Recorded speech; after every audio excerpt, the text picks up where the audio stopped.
சுப்பிரமணி, ஆட்டு பொங்கலுக்கு ரெடி ஆயிட்ட போல இருக்கு.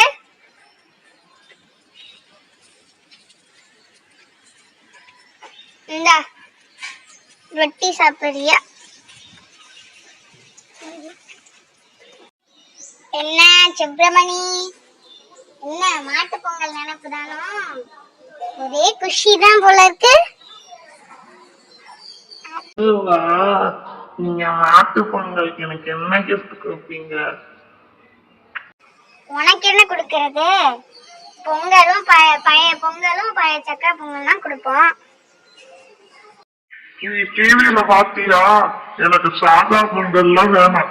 மில்க் மேட் ஊத்துல சாக்லேட் மில்லட் பொங்கல் தான் எனக்கு வேணும். அடப்பாவி, எங்களுக்கே அந்த மில்லட் பொங்கல் கிடைக்குமான்னு தெரியல, உனக்கு எங்க செஞ்சு கொடுக்கறது?